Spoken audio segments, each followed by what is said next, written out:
السلام علیکم ورحمۃ اللہ وبرکاتہ۔ نحمده ونصلی علی رسوله الکریم۔ رب اشرح لی صدری ویسر لی امری واحلل عقدۃ من لسانی یفقهوا قولی۔ اللہم انفعنا بما علمتنا وعلمنا ما ينفعنا وزدنا علما۔ سبحانک لا علم لنا الا ما علمتنا انک انت العلیم الحکیم۔ تفسیر سورۃ التوبہ آیت نمبر 6 سے 11 تک۔ اعوذ باللہ من الشیطان الرجیم وَإِنْ أَحَدٌ مِّنَ الْمُشْرِكِينَ اسْتَجَارَكَ فَأَجِرْهُ حَتَّى يَسْمَعَ كَلَامَ اللَّهِ ثُمَّ أَبْلِغْهُ مَأْمَنَهُ ذَلِكَ بِأَنَّهُمْ قَوْمٌ لَا يَعْلَمُونَ كيف يكون للمشركين عهد عند الله وعند رسوله إلا الذين عاهدتم عند المسجد الحرام فما استقاموا لكم فاستقيموا لهم إن الله يحب المتقين كيف وإن يظهروا عليكم لا يرقبوا فيكم إلا ولا ذمة يرضونكم بأفواههم وتأبى قلوبهم وأكثرهم فاسقون اشتروا بآيات الله ثمنا قليلا فصدوا عن سبيله إنهم ساء ما كانوا يعملون لا يرقبون في مؤمن إلا ولا ذمة وَأُولَئِكَ هُمُ الْمُعْتَدُونَ فَإِن تَابُوا وَأَقَامُوا الصَّلَاةَ وَآتَوُا الزَّكَاةَ فَإِخْوَانُكُمْ فِي الدِّينِ وَنُفَصِّلُ الْآيَاتِ لِقَوْمٍ يَعْلَمُونَ۔ اللہ سبحانہ و تعالیٰ نے اپنے نبی صلی اللہ علیہ وسلم سے اس آیت میں مخاطب ہوتے ہوئے فرمایا ہے وَإِنْ أَحَدٌ مِّنَ الْمُشْرِكِينَ، اور اگر کوئی ایک مشرکوں میں سے ان میں سے جن سے قتال کا میں نے آپ کو حکم دیا ہے اور جن کی جانوں اور مالوں کو آپ کے لیے مباح قرار دیا ہے، استجارہ کا آپ سے پناہ کا خواستگار ہو، پناہ مانگے، یعنی آپ سے امن طلب کرے، تو اس کی درخواست کو قبول کر لیجئے، حتیٰ کہ وہ اللہ کے کلام قرآن مجید کو سن لے جسے آپ اسے پڑھ کر سنائیں۔ آپ اس کو قبول کر لیجئے، اس کی درخواست کو، اور اس کو امان دے دیجئے تاکہ وہ اللہ کا کلام سنے اور اس کو قرآن مجید پڑھ کر سنائیں، اور جسے آپ اسے پڑھ کر سنائیں اور دین کی کچھ باتوں کا اس کے سامنے ذکر کریں، قرآن بھی پڑھ کر سنائیں اور دین کی کچھ باتوں کا اس کے سامنے ذکر بھی کریں تاکہ اس پر اللہ تعالیٰ کی حجت پوری ہو جائے۔ ثم ابلغہ مأمنہ، پھر اسے اس کی امن کی جگہ پہنچا دیجئے، یعنی وہ امن میں ہو اور اسے امان حاصل ہو حتیٰ کہ وہ اپنے ملک، اپنے گھر اور اپنے امن کی جگہ میں پہنچ جائے۔ ذَلِكَ بِأَنَّهُمْ قَوْمٌ لَا يَعْلَمُونَ، یہ اس لیے کہ بے شک وہ بے خبر لوگ ہیں، یعنی ہم نے ان جیسے لوگوں کو امان اس لیے دی ہے تاکہ یہ اللہ تعالیٰ کے دین کو جان لیں اور اللہ کی دعوت اس کے بندوں تک پہنچ جائے۔ اس آیت کی تفسیر میں عبد الرحمن کیلانی صاحب تیسیر القرآن میں لکھتے ہیں کہ اگر کوئی مشرک اس 4 ماہ کی معینہ مدت کے اندر، جو پچھلے سبق میں آپ نے پڑھا ہے کہ 4 ماہ کے لیے، 4 مہینے کے لیے اس کو ڈھیل دے دیں اور اس کو چھوڑ دیں، 4 ماہ کی معینہ مدت کے اندر یا بعد میں پکڑ دھکڑ کے دوران یہ درخواست کرے، یہ کہے کہ مجھے اسلام کی تعلیم پوری طرح سمجھا دو، تو اس کی اس درخواست کو رد نہیں کرنا چاہیے، اس کی اس بات کو رد نہیں کرنا چاہیے، بلکہ اسے اپنے پاس پناہ دو تاکہ دوسرا کوئی مسلمان بھی اس سے تعرض نہ کرے، پھر اسے اسلام کے اصول و ارکان اور اس کے حقائق پوری طرح سمجھا دو، پھر بھی اگر وہ اسلام نہیں لاتا اور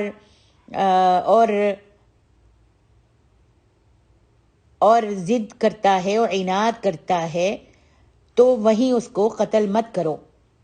ایمان نہیں لاتا دین کی باتیں سن کر بھی، اور وہ اپنی روش وہ پہلے جیسی ہی رکھتا ہے، تو اس کو قتل اسی وقت مت کرو، بلکہ اسے اس کی حفاظت کے ساتھ محافظت کے مقام پر پہنچا دو، اس کی مقام پر جہاں پہ وہ رہتا ہے یا جہاں وہ جانا چاہتا ہے اس کو پہنچا دو۔ پھر اس کے بعد تم اس سے وہی سلوک کر سکتے ہو جو دوسرے مشرکوں سے کرنا چاہیے۔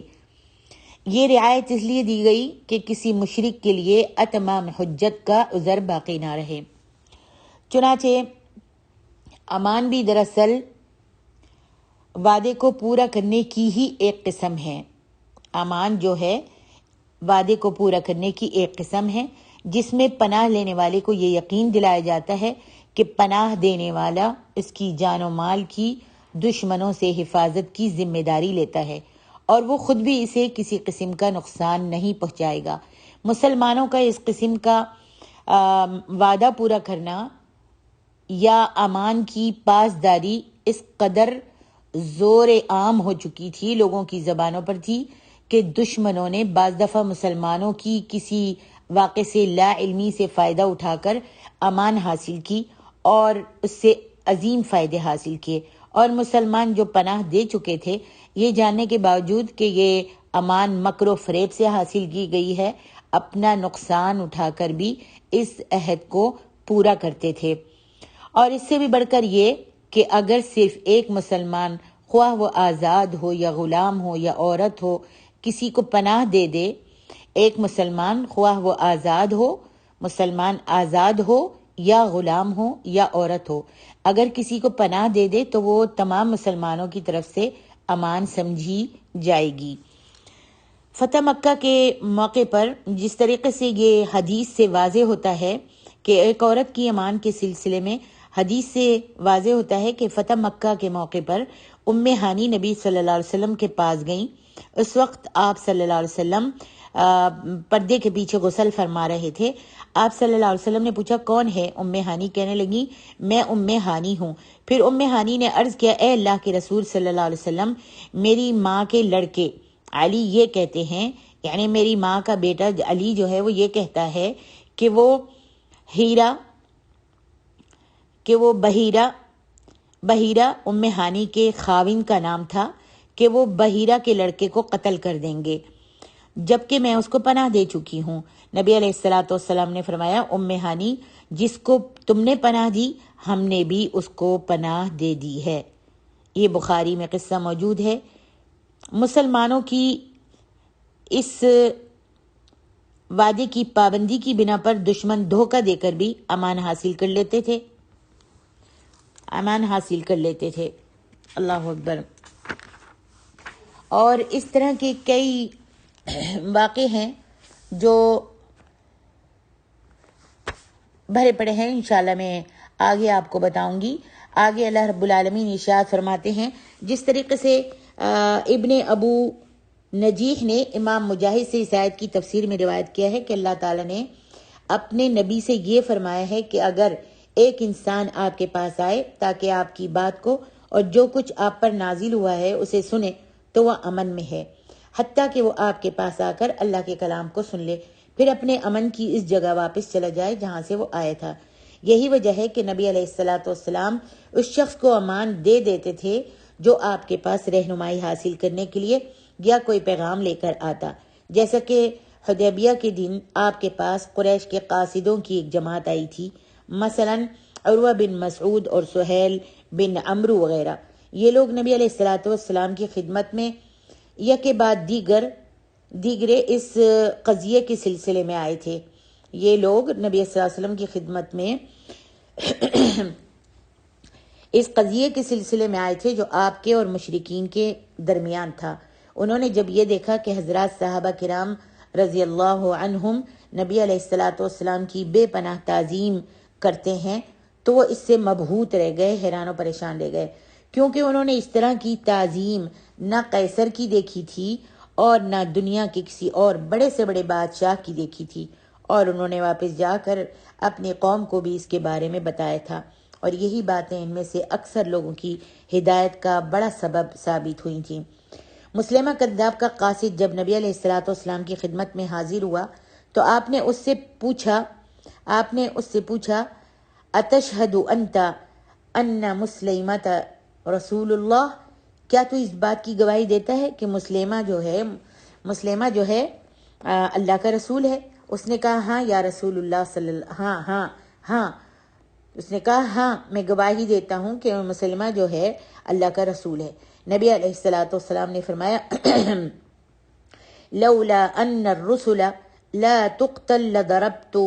عنقك، اگر یہ بات نہ ہوتی کہ قاصدوں کو قتل نہیں کیا جاتا، جب قاصد کوئی بھیجتا ہے چاہے وہ کافر بھیجے، قاصد کوئی پیغامبر لے کر آتا ہے، تو اگر یہ بات نہ ہوتی کہ قاصدوں کو قتل نہیں کیا جاتا تو میں تیری گردن اڑا دیتا۔ البتہ بعد میں اللہ تعالیٰ کی مشیت سے ان کی گردن اس وقت اڑائی گئی، اس کی جو مسلمہ کو رسول اللہ کہہ رہا تھا، اس وقت تو اللہ کے رسول نے اس کو چھوڑ دیا، لیکن بعد میں اللہ تعالیٰ کی مشیت سے اس کی گردن اس وقت اڑائی گئی جب ابن مسعود کوفے کے امیر تھے۔ اس شخص کا نام ابن نواحہ تھا۔ حضرت ابن مسعود رضی اللہ عنہ کے زمانے میں یہ بات ظاہر ہو گئی کہ یہ شخص مسلمہ کذاب کو رسول تسلیم کرتا ہے۔ حضرت ابن مسعود نے اس کی طرف پیغام بھیجا کہ اس وقت تم قاصد نہیں ہو، اس وقت جب نبی صلی اللہ علیہ وسلم کے پاس آئے تھے اس وقت تو تم قاصد تھے، لیکن اب تم قاصد نہیں ہو، لہذا تمہاری گردن اڑا دی جائے گی۔ تو حضرت ابن مسعود کے حکم سے اس ملعون کی گردن جو تھی وہ اڑا دی گئی۔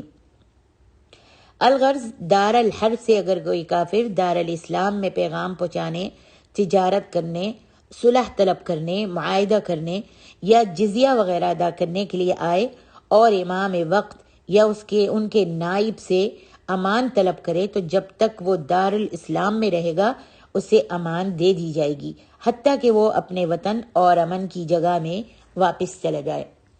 آگے ارشاد ربانی ہے کیف یکون للمشرکین عہد عند اللہ وعند رسولہ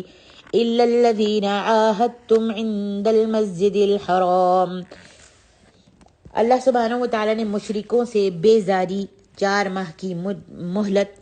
اور جہاں بھی پائے جائیں 4 مہینے کی مہلت کے بعد وہ جہاں بھی ملیں، جہاں بھی پائے جائیں ان کے ساتھ ان کو تیغ کر دینے کے حکم کی مصلحت بیان کرتے ہوئے فرمایا کیف یکون للمشرکین عہد، بھلا مشرکوں کے لیے عہد کیوں کر قائم رہ سکتا ہے، یعنی امان، اور یہ کہ انہیں چھوڑ دیا جائے اس حال میں کہ وہ اللہ تعالیٰ کے ساتھ شرک اور اللہ اور اس کے رسول کے ساتھ کفر کر رہے ہیں۔ الا الذین عاہدتم عند المسجد الحرام، سوائے ان لوگوں کے جن کے ساتھ تم نے مسجد حرام میں یعنی خانہ کعبہ کے نزدیک عہد کیا ہے، یعنی حدیبیہ کے دن۔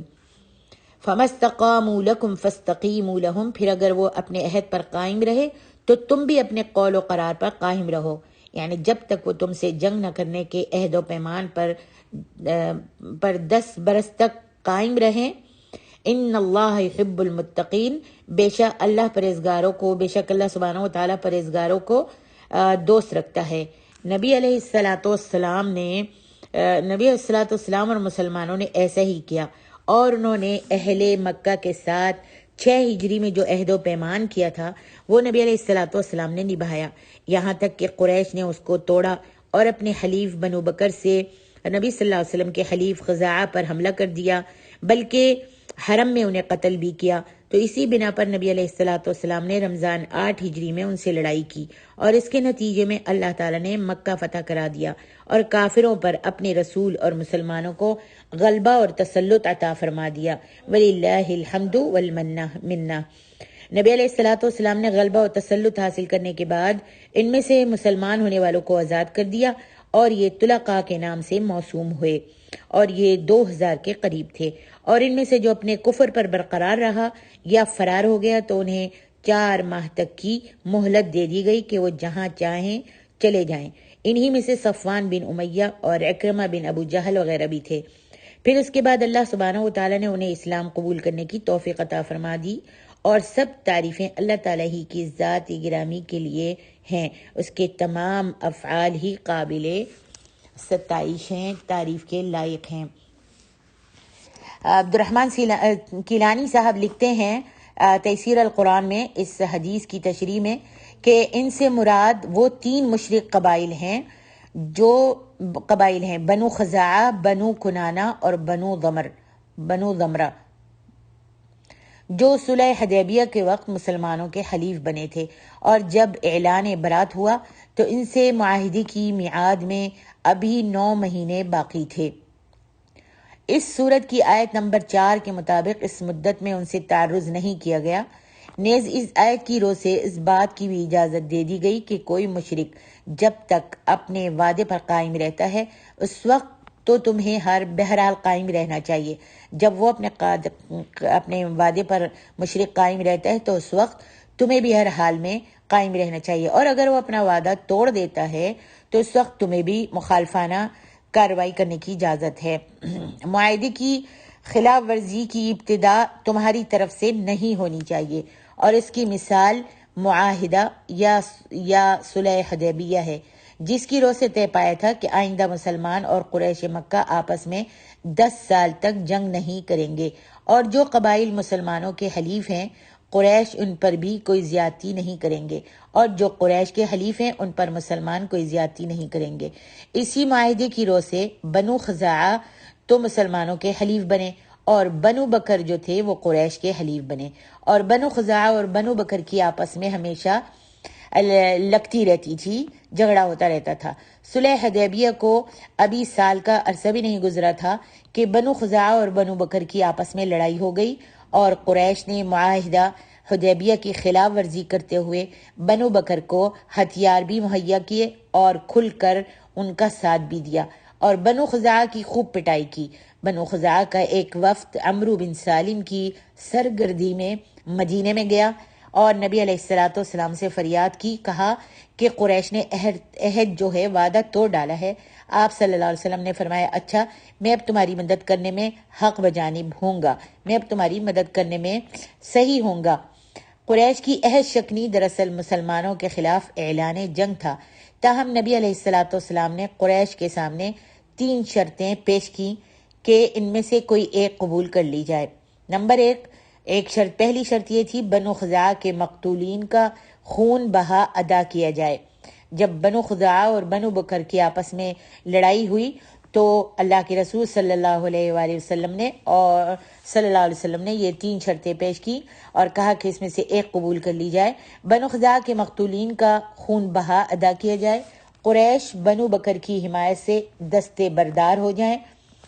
اور تیسری شرط جو تھی وہ اعلان کیا جائے کہ حدیبیہ کا معاہدہ جو 10 سال کا کیا گیا تھا وہ ختم ہو گیا ہے۔ قاصد نے جب یہ شرائط قریش کے سامنے پیش کی تو ان کا نوجوان طبقہ فوراً بھڑک اٹھا، اور ان میں سے ایک شخص نے قریش کی طرف سے اعلان کر دیا کہ صرف تیسری شرط جو ہے وہ منظور ہے۔ جب قاصد واپس چلا گیا تو ان لوگوں کے ہوش ٹھکانے آ گئے اور ابو سفیان کو تجدید معاہدے کے لیے مدینہ بھیجا گیا۔ ابو سفیان نے مدینہ پہنچ کر تجدید معاہدے کی درخواست کی نبی صلی اللہ علیہ وسلم سے، جس کا میرے اور آپ کے پیارے نبی نے کوئی جواب نہیں دیا۔ پھر علت ترتیب وہ ابو سفیان جو تھا وہ ابو بکر کے پاس گئے، پھر حضرت عمر کے پاس گئے اور کہا کہ نبی صلی اللہ علیہ وسلم کو راضی کر لو، پھر حضرت فاطمہ رضی اللہ عنہا تک بھی سفارش کے لیے التجا کرنے لگے، لیکن جب سب نے جواب دے دیا تو مسجد نبوی میں اس ابو سفیان نے کھڑے ہو کر یک طرفہ ہی اعلان کر دیا، خود ہی اعلان کر دیا کہ میں نے معاہدہ حدیبیہ کی تجدید کر دی ہے، یعنی اب دوبارہ سے معاہدے کی تجدید کر دی ہے، لیکن اس نے آپ صلی اللہ علیہ وسلم کی پیش کردہ شرائط میں سے کسی کا جواب نہیں دیا تھا، لہذا اب اصلاح کی کوئی گنجائش نہیں رہی تھی، اور قریش کی یہی بدعہدی بالآخر مکے پر چڑھائی کا سبب بن گئی۔ ایفائے عہد، وعدوں کو پورا کرنا اسلام کی بنیادی تعلیمات میں سے ہے، اور بدعہدی، وعدہ خلافی کرنا ایک کبیرہ گناہ ہے جسے احادیث میں منافق کی علامت قرار دیا گیا ہے۔ یہ عہد خواہ اللہ سے ہو، یہ وعدہ چاہے اللہ سے ہو، چاہے کسی بندے سے ہو، یا لین دین سے تعلق رکھتا ہو، یا نکاح و طلاق سے تعلق رکھتا ہو، یا صلح و جنگ سے تعلق رکھتا ہو، ایک شخص کا دوسرے سے ہو یا کسی قوم سے ہو، ایک شخص کا دوسرے کسی شخص سے ہو یا کسی قوم سے ہو یا کسی قوم کا دوسری قوم سے ہو، بہرحال اسے پورا کرنا واجب ہے۔ وعدہ جب کسی نے کسی سے کیا ہے تو اس کو پورا کرنا واجب ہے، خواہ اس سے کتنا ہی نقصان پہنچ جانے کا خطرہ ہو۔ اس صورت میں چونکہ صلح و جنگ سے متعلق ہی قوانین بیان کیے جا رہے ہیں، لہٰذا اسی واسطے ہم نے یہ پہلو جو ہے وہ سامنے رکھے ہیں۔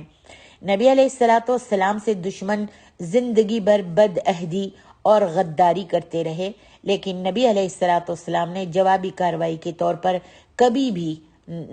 نقض عہد کو برداشت نہیں کیا۔ یہود کی بدعہدی تو سب جانتے ہیں اور عام ہے، انہوں نے میثاق مدینہ کی ہر بار خلاف ورزی کی، اور ان کی غداریوں اور بدعہدیوں کا کئی مقام پر اللہ سبحانہ وتعالی نے ذکر فرمایا ہے۔ جب ان کے مقابلے میں آپ کے ایفائے عہد کے واقعات جو ہیں، اب ان کے مقابلے میں جو نبی علیہ السلام نے وعدہ وفا کیا، وعدے کو پورا کیا، اس کے واقعات حدیثوں میں بھرے پڑے ہیں کہ نبی صلی اللہ علیہ وسلم نے کیسے نازک موقعوں پر نازک موقعوں پر محض وعدہ پورا کرنے کی خاطر اپنے ہر طرح کے مفادات کو قربان کر دیا تھا۔ اللہ اکبر۔ جس میں سے ایک قصہ میں ایک دو ہی بس آپ کو سناتی ہوں، نہیں تو قصے بھرے پڑے ہیں کہ نبی علیہ السلام نے تکلیفیں برداشت کی لیکن عہد کو پورا کیا۔ حذیفہ بن یمان اور ان کے والد یمان، جن کی کنیت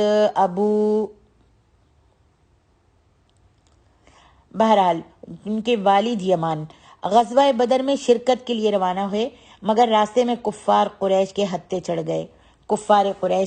قریش کے کفاروں کے ہتھے چڑھ گئے۔ انہوں نے ان کو اس وقت تک نہیں چھوڑا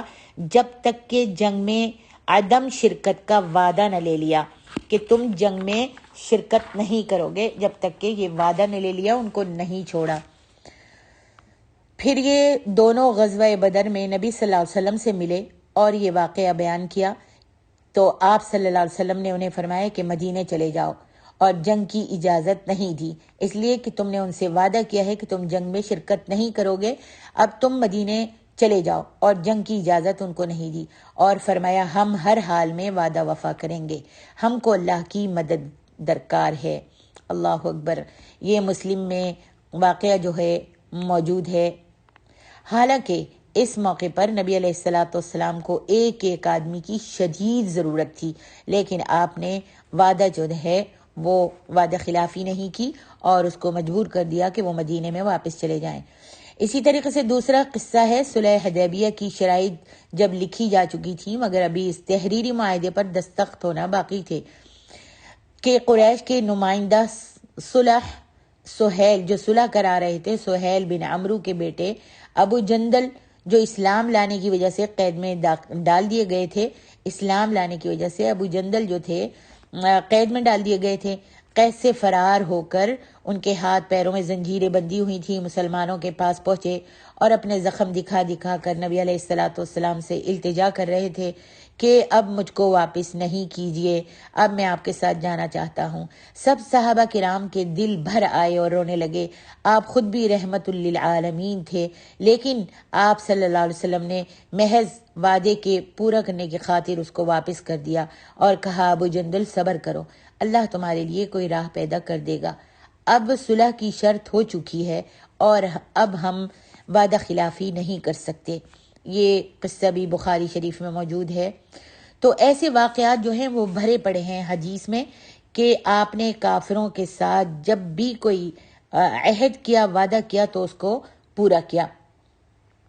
اور پھر یہ خوبی جو تھی وعدہ پورا کرنے کی، عہد پورا کرنے کی خوبی، صرف آپ کی ذات تک ہی محدود نہیں تھی، بلکہ آپ صلی اللہ علیہ وسلم کے جانشینوں نے بھی، آپ کے ساتھیوں نے، آپ کے صحابہ نے بھی، جو آپ کے ساتھ رہنے والے تھے، انہوں نے بھی عہد کی پوری پابندی کر کے مثالیں قائم کر دی ہیں۔ اللہ اکبر۔ اب ذرا ہم آج کے دور کی طرف نظر دوڑاتے ہیں، اپنے معاشرے کی طرف، لوگوں کی طرف، مہذب اور متمدن اقوام اور انسانی حقوق کے علمبرداروں کے معاہدات پر بھی ہم نظر ڈالتے ہیں، جو ظاہری معاہدات کے علاوہ زیر زمین خفیہ معاہدات کا بھی ایک جال بچھا رکھتے ہیں، اور ایسی منافقت اور بدعہدی کا، وعدہ خلافی کا ایک خوبصورت نام ڈپلومیسی تجویز کر رکھا ہے۔ اللہ سبحانہ و تعالی مسلمانوں کو ہدایت عطا فرمائے اور ہم سب کو وعدہ خلافی سے بچائے، وعدہ پورا کرنے کی توفیق دے۔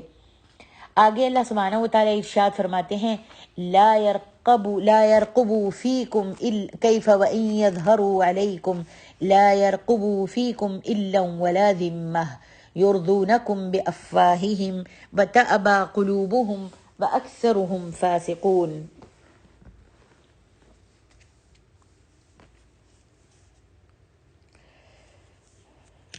یہاں پر نبی صلی اللہ علیہ وسلم، اللہ تعالیٰ نے مومنوں کو مشرکوں کی دشمنی اور ان سے بیزاری کی ترغیب دیتے ہوئے فرمایا ہے کہ وہ اس بات کے مستحق نہیں ہے کہ ان سے عہد پورا کیا جائے، کیونکہ وہ اللہ تعالیٰ کے ساتھ شرک کرتے ہیں اور نبی علیہ السلام کا انکار کرتے ہیں، یعنی آپ کی رسالت کا انکار بھی کرتے ہیں، اور اگر انہیں مسلمانوں پر غلبہ حاصل ہو جائے تو وہ انہیں ختم کرنے میں کوئی کسر بھی اٹھا نہیں رکھیں گے، فوراً ہی مسلمانوں کو اور نبی کو ختم کر دیں گے اور کسی رشتے اور تعلق کا پاس نہیں کریں گے۔ حضرت ابن عباس کہتے ہیں کہ اللہ کے معنی جو ہیں وہ قرابت کے ہیں اور ذمہ کے معنی عہد کے ہیں۔ یہاں پر چونکہ اب ان کا مسلمانوں پر قابو نہیں رہا، لا یرقبون اس کی تفسیر میں لکھتے ہیں کہ اب ان کا مسلمانوں پر کوئی قابو نہیں رہا کافروں کا، اور مسلمان ایک مقابلے کی طاقت بن چکے ہیں، اس لیے وہ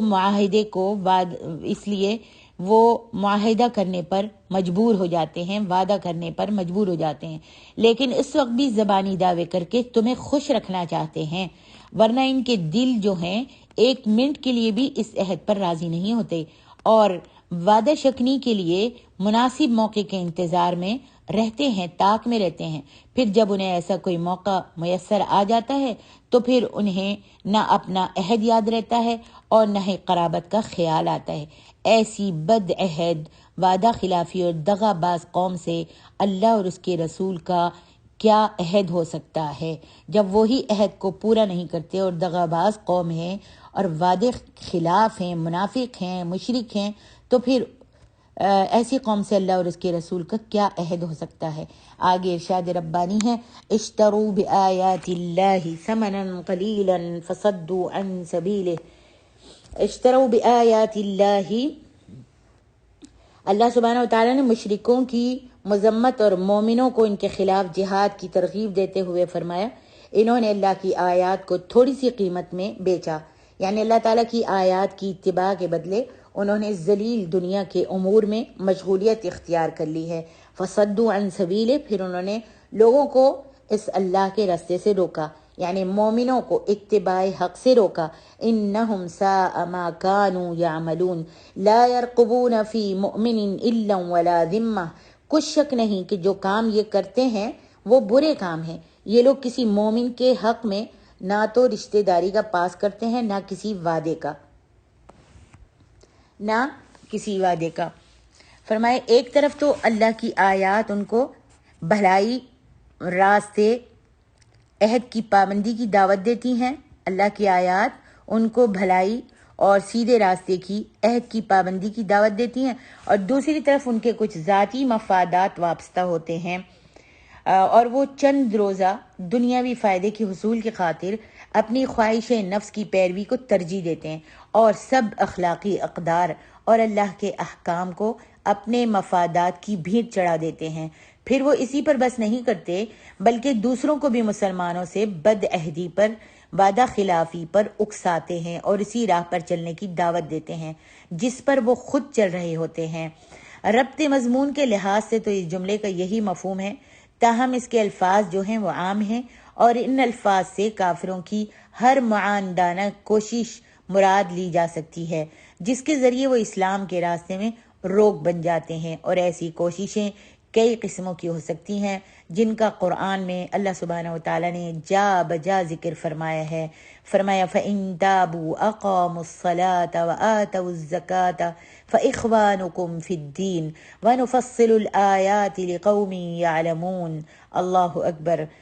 اللہ سبحانہ و تعالیٰ فرماتے ہیں ہاں اگر یہ توبہ کر لے، نماز قائم کر لیں، زکوٰۃ ادا کرنے لگیں تو وہ تمہارے دینی بھائی ہیں، اور ہم اپنے احکام ان لوگوں کے لیے تفصیل سے بیان کرتے ہیں جو علم رکھتے ہیں.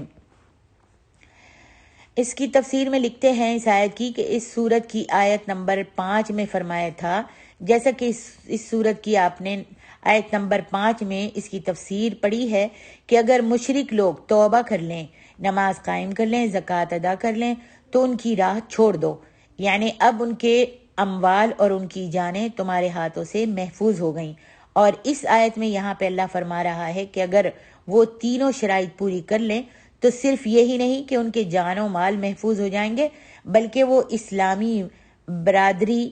کا ایک فرد بن جائیں گے. اللہ اکبر. اللہ کتنا غفور الرحیم ہے. فرمایا اگر وہ نماز پڑھنے لگیں، زکوٰۃ دینے لگیں، اللہ اکبر، تو وہ تمہارے دینی بھائی ہیں، تمہارے بھائی ہیں، ان کے جان و مال محفوظ ہو جائیں گے اگر وہ یہ کام کر لیں گے، تینوں شرائط پوری کر لیں گے، توبہ بھی کر لیں گے، نماز اور قائم کریں گے اور زکوٰۃ بھی دیں گے، تو وہ تمہارے دینی بھائی ہیں اور ان کی جان اور مال محفوظ ہو جائیں گے، بلکہ وہ اسلامی برادری کا ایک فرد بن جائیں گے. اور اگر انہیں وہ تمام تمدنی، معاشرتی، قانونی اور معاشی حقوق اسی طرح حاصل ہو جائیں گے جس طرح دوسرے مسلمانوں کو حاصل ہیں. واللہ اعلم.